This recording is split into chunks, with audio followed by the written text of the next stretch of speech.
ఓకేనా? అందరికీ నమస్కారం. ఈ ఆంధ్ర రాష్ట్రంలో డీజిల్ పెట్రోల్ ధరలు చూస్తుంటే బాదుడు కనపడుతుంది ఇక్కడ. ఎందుకంటే ఎక్కడా లేని విధంగా ఈ భారతదేశంలోనే ఆంధ్ర రాష్ట్రం నంబర్ 1గా ఉందంటే అది పెట్రోల్ రేటు డీజిల్ రేట్లు పెంచడంలోనే. ఎందుకంటే లీటర్ పెట్రోలు ఈరోజు మన ఆంధ్ర రాష్ట్రంలో కొట్టుకోవాలంటే 113 రూపాయల 62 పైసలు. అదే లీటర్ డీజిల్ కొట్టాలంటే 101 రూపాయి 24 పైసలు. ఏదైతే పెరిగిన ధరల వల్ల రోజుకి పెట్రోల్ మీద 3.29 కోట్లు, డీజిల్పై 6 కోట్లు అధిక భారం రాష్ట్ర ప్రజల మీద సుమారుగా ఈ రెండు కలుపుకుంటే కనుక ప్రతిరోజు 10 కోట్ల రూపాయలు అధిక భారం రాష్ట్ర ప్రజల మీద పడుతుంది. అదేవిధంగా చంద్రబాబు నాయుడు గారు గతంలో పెట్రోల్ డీజిల్ రేట్ల మీద ఏం మాట్లాడారంటే ఈ జగన్మోహన్ రెడ్డి గారి గురించి పెట్రోల్ డీజిల్ ఆయనకి చేత కాదు, అవన్నీ కూడా చాలా మాటలు మాట్లాడాడు చంద్రబాబు నాయుడు గారు. ఇంకా నారా లోకేష్ గారు అయితే కనుక ఇంకా 4 అడుగు ముందుకేసి పెట్రోల్ బంకులకు వెళ్ళడం, రేట్లు చూపెట్టడం, ఏ విధంగా ఆంధ్ర రాష్ట్రంలో పెట్రోల్ బంకులు ఉన్నాయని చెప్పడం, ఇవన్నీ కూడా నారా లోకేష్ గారు పాదయాత్రలో చూపెట్టడం కూడా జరిగింది. వాటన్నిటి కూడా మనమేమి ఇందులో అబద్ధం చెప్పాల్సిన పని లేదు. ఇవన్నీ కూడా మీకు వారు ఏం మాట్లాడారో కూడా చూపెడదాం. కానీ నేను ఒకటే కోరుకుంటున్నాను, భారతదేశంలో దాదాపు మనం ఉన్న రాష్ట్రాల్లో ఏపీలో నంబర్ 1 పెట్రోల్ రేటు డీజిల్ రేట్లో మన ఏపీలో నంబర్ 1 ఉంది. భారతదేశం ఏపీలో నంబర్ 1గా ఉంది. ఎందుకంటే ప్రతి చోట కూడా చూసుకుంటే కనుక మీరు పొరుగు రాష్ట్రాలైన తెలంగాణ, కేరళలో పోల్చుకుంటే మనకంటే 3 రూపాయలు తక్కువ ఉంది. తమిళనాడులో పోల్చుకుంటే ఏకంగా 10 రూపాయలు తక్కువ ఉంది. కర్ణాటకతో పోల్చుకుంటే ఏకంగా 7 రూపాయలు తక్కువ ఉంది అక్కడ. గతంలో చంద్రబాబు నాయుడు ఏం చెప్పాడు, పక్క రాష్ట్రాల్లో బోర్డులు పెట్టేవాళ్ళు, మీరు ఆంధ్ర రాష్ట్రంలో రేటు పెట్రోల్ ఎక్కువగా, డీజిల్ ఎక్కువ రేటు ఉంది కాబట్టి మీరు రాష్ట్రంలో ట్యాంక్ ఫుల్ చేసుకోమన్న పరిస్థితి జగన్మోహన్ రెడ్డి గారి హయాంలో వచ్చిందని చెప్పని దుమ్మెత్తి పోసారా? అలా కాకుండా నారా లోకేష్ అయితే కనుక దారుణంగా ఈ పెట్రోల్ డీజిల్ రేట్ల వల్ల నిత్యావసర వస్తువులన్నీ కూడా పెరిగిపోయినాయని చెప్పని, ఈరోజు ఏ నిత్యావసర వస్తువు కూడా అందుబాటులో అనేది లేదు. ఆయిల్ కానీ, పప్పు కానీ, ఉప్పు కానీ, ప్రతి ఒక్కటి కూడా మీరు ఎన్నికల ముందు ఏం చెప్పారు, తప్పకుండా ఈ రాష్ట్ర ప్రభుత్వం వేసే పన్నుల్లో ఏదైతే ఉందో దాంట్లో మీరు సాక్షి పేపర్లో రాసుకోండి. అదేవిధంగా జగన్మోహన్ రెడ్డి గారు పెంచిన పన్నులన్నీ కూడా నేను తగ్గించేస్తానని చెప్పిన పెద్ద మనిషి ఈరోజు సమర్థించుకుంటూ మీరు కారు ఒకరోజు తీయండి, వారంలో ఒకరోజు కారు ఆపండి, సైకిల్ తొక్కండి, వర్క్ ఫ్రమ్ హోమ్ చేయండి అని చెప్పని రాష్ట్ర ప్రజలకు నీతులు చెప్తున్నాడు చంద్రబాబు నాయుడు. ఏం చెప్తున్నాడు నీతులు?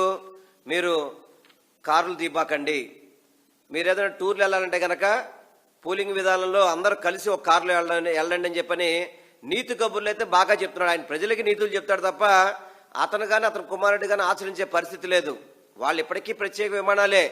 ఏదో అక్కడ నరేంద్ర మోడీ గారు క్యాన్వే తగ్గించారని చెప్పని వీళ్ళు రెండు కార్లలో వెళ్తున్నాం, మీరు 4 కార్లలో వెళ్తున్నాం అని చెప్పని ఊరికే ఆ రోజు వీడియో తీయడానికి తప్ప వాళ్ళల్లో ఎక్కడా మార్పు రాలేదు. ఎందుకంటే మరి ప్రధాని మోడీ గారు మీటింగ్ పెట్టిన ఆ రోజు సాయంత్రమే కదా సింగపూర్ వెళ్ళిపోయింది నారా లోకేష్ గారు. మరి నిన్న వేరే జిల్లాలకు వెళ్ళాలంటే స్పెషల్ ఫ్లైట్లు వెళ్ళిన పరిస్థితి లేదా? వీళ్ళు ఎక్కడైనా ఖర్చులు తగ్గిస్తున్నారా? చంద్రబాబు నాయుడు గారికి ఒక ప్రత్యేక విమానం, ప్రత్యేక హెలికాప్టరు, డిప్యూటీ సీఎం గారికి ఒక ప్రత్యేక విమానం, డిప్యూటీ సీఎం గారికి ఒక ప్రత్యేక హెలికాప్టరు, అదేవిధంగా నారా లోకేష్ గారికి ఒక ప్రత్యేక విమానం, వీరికి ఒక ప్రత్యేక హెలికాప్టరు. ఇన్ని వేసుకొని ఎంత వృధా ఖర్చులు చేస్తున్నారు? వీళ్ళు చేసింది ఏంటండి? చంద్రబాబు నాయుడు ప్రతి నెల కూడా పెన్షన్ ఇవ్వడానికి వెళ్తాడు. పెన్షన్ మామూలుగా రొటీన్గా జరిగే కార్యక్రమం కదా, ఎప్పుడో స్వర్గీయ రాజశేఖర రెడ్డి గారి దగ్గర నుంచి పెన్షన్లు వెళ్తున్నాయి. జగన్మోహన్ రెడ్డి గారు పెన్షన్లు ఇవ్వలేదా? 1వ తారీఖు నాడు ఉదయం 5 గంటలకు పెన్షన్ ఇచ్చేవాడు. ఈరోజు మీరు పెన్షన్ ఇవ్వడానికి కోట్ల రూపాయలు ఖర్చు చేస్తున్నారు దానికి. అక్కడికి వెళ్ళి షో చేయడం, వీడియోలు చేయడం, ఇవన్నీ తెలియట్లేదా? వీళ్ళు మాత్రం దుబారాలు తగ్గించరు, రాష్ట్ర ప్రజలు మాత్రం దుబారాలు తగ్గించాలంట, సైకిల్ మీద తొక్కాలంట, అదేవిధంగా వారానికి ఒకరోజు వెహికల్స్ ఆపేయాలంట, అదేవిధంగా ఇంట్లో కూర్చొని పని చేయాలని చెప్పని. ఇవన్నీ కూడా వీళ్ళు చేయాల్సిన పని చేయకుండా, ఏదైతే ట్యాక్సులు తగ్గించకుండా, ఇతర రాష్ట్రాలతో పోల్చుకుంటే ఓన్లీ ట్యాక్స్లే చాలా ఎక్కువగా ఉన్న పరిస్థితి మన ఆంధ్ర రాష్ట్రంలో కనబడుతుంది. మరి ఇంత డీజిల్ పెట్రోల్ పెరిగినప్పుడు మీరు ఎందుకు ట్యాక్స్ తగ్గించట్లేదు? గతంలో నారా లోకేష్ గారు చెప్పారు కదా, వాస్తవం కాదా నారా లోకేష్ గారు చెప్పింది? చంద్రబాబు నాయుడు గారు కూడా చెప్పారు కదా, ఇప్పుడేదో చమురు ధరలు పెరిగిపోయినాయి అందుకని మేము రేట్లు పెంచాల్సి వస్తుంది అని చెప్పని ఈరోజు సన్నాయి నొక్కుతున్నారు. ఇది ఎంతవరకు వాస్తవము?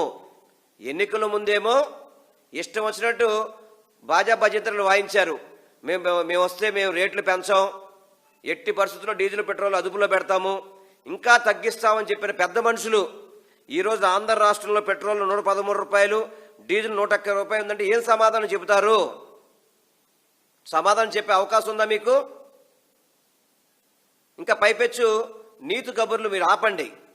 నీతి కబుర్లు ఆపి ఈ పెట్రోల్ డీజిల్ ఏ విధంగా రేటు తగ్గిస్తారనే సంగతి మీరు ప్రజలకు చెప్పండి. చెప్పకపోతే ప్రజలు ఇప్పటికే మీ మీద తిరుగుబాటు చేస్తున్నారు. ఇంకా తిరుగుబాటు పెరుగుతుంది తప్ప తిరుగుబాటు తగ్గే పరిస్థితి ఎక్కడో కనపట్ల.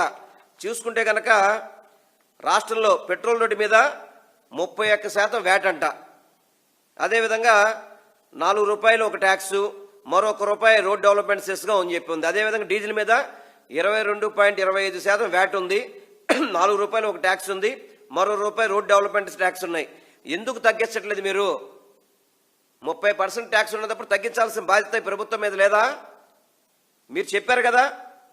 ఒకసారి వారి మాటల్లోనే అదేవిధంగా నారా లోకేష్ గారు ఏం మాట్లాడారు, వారి యొక్క విధానాలు ఏంటో ఒకసారి మనం వారి నోటితోనే విందాం. ఒకసారి సాక్షి పత్రిక ఈ రోజు కూడా రాశాడు. సాక్షి విలేకరు ఇక్కడ ఉంటే చేతులు పైకి ఎత్తండి అమ్మా. లేదా ఓకే రాసుకో. ఈ ప్రభుత్వం 100 రూపాయలకు అమ్ముతుంది ఒక లీటర్ పెట్రోల్. దాంట్లో 28 రూపాయలు రాష్ట్ర ఖజానాలకు వస్తుంది. ఆకాశంలో ఉన్న ముఖ్యమంత్రిని ఈ ఎన్నికల్లో ఓడించండమ్మా. ఆ 28 రూపాయలు సగానికి సగం తగ్గిస్తాడు ఈ జగన్ రెడ్డి. మీకు తెలుసునా? బాబు గారు వస్తే ధరలు మేము తగ్గిస్తాం. నేను ఎందుకు ముఖ్య కంఠంతో చెప్తున్నానంటే, ఈ రోజు భారతదేశంలోనే నిత్యావసర సరుకుల ధరలు ఇంత శాతం పెరిగింద ఏకైక రాష్ట్రం ఆంధ్ర రాష్ట్రం. దానికి కారణం పెట్రోల్ డీజిల్ పైన ఈ ప్రభుత్వం వేసే పన్ను. చాలా ఇప్పుడు గూడ్స్ ఆటో ఉండదు, ఏం పట్టుకెళ్తారండి? నిత్యావసర సరుకులే కదా.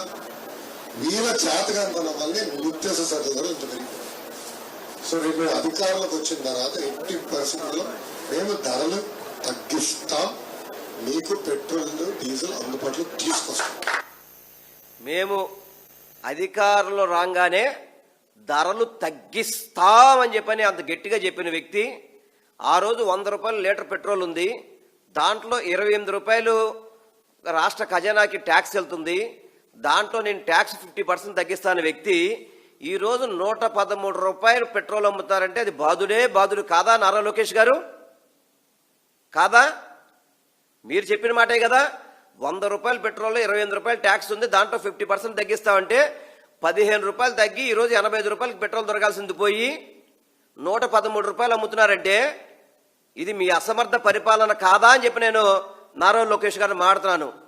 ఎందుకంటే తగ్గిస్తామని చెప్పని గట్టిగా చెప్పిన వ్యక్తి కాకి చొక్కా వేసుకున్నాడు, అదేవిధంగా డ్రైవర్గా వేషాలు వేసుకున్నాడు, వేసి పచ్చి నోటు అబద్ధాలతో రాష్ట్ర ప్రజల్ని మోసం చేసినా నేను చెప్తున్నా నారా లోకేష్ మీద చీటింగ్ కేసు పెట్టాలి. ఇప్పుడు ఏదైతే మోసం చేసి తప్పుడు వాగ్దానాలు చేసి అధికారం ఎక్కారో నారా లోకేష్ మీద కంపల్సరీగా చీటింగ్ యాక్ట్ ప్రకారం కేసు పెట్టి బొక్కలో వేయాలి అతన్ని చేసిన అబద్ధాలకి. ఒకసారి మేనిఫెస్టో ఒకసారి చూడండి. ఒకసారి మేనిఫెస్టోలో ఏం రాశారు? పెట్రోలు డీజిల్ ధరలు నియంత్రిస్తాం. ఇదేనా నియంత్రించడం అంటే? గతంలో ఉన్న రేట్ల కంటే రేట్లు పెంచేసి మీరు తగ్గించకుండా రేట్లు పెంచేసి ఇదేనా? ఇంత పచ్చి మోసం చేస్తారు ఎవరైనా కానీ. మేనిఫెస్టోలో రాశారు పెట్రోలు డీజిల్ ధరలు నియంత్రిస్తామని చెప్పని. ఏమన్నా నియంత్రించారా? నేను రాష్ట్ర ప్రజలను కోరుకుంటున్నాను, దయచేసి నిలదీయండి. చంద్రబాబు కానీ, పవన్ కళ్యాణ్ కానీ, నారా లోకేష్ కానీ ఎక్కడే గనక రోడ్ల మీద కార్యక్రమానికి వచ్చినప్పుడు అడగండి. మీరు ఎందుకు తగ్గిస్తా అని చెప్పి డీజిల్ రేటు తగ్గించట్లేదు, మీరు ఎందుకు పెట్రోల్ రేట్లు తగ్గిస్తా అని చెప్పి ఎందుకు తగ్గించలేదని చెప్పి అడగండి. ఎందుకంటే నిలదీయకపోతే వీళ్ళు చెప్పేదంతా కరెక్టు. ఎన్నికల ముందు మాత్రం నీతి సూక్తులు బాగా చెప్తారు వీళ్ళు చెప్పినట్టుగా ఇంకెవరు చెప్పరు. ఎన్నికలు అయిపోయిన తర్వాత వీళ్ళు చెప్పిన జనాలు మర్చిపోతారేమో అనుకున్నారు. ఎవరూ మర్చిపోవట్లేదు.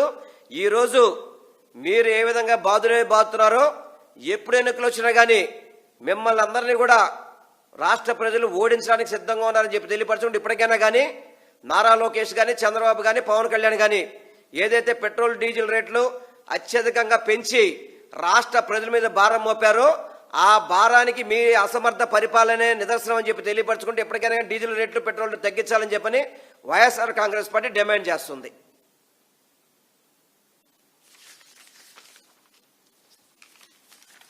Thank you.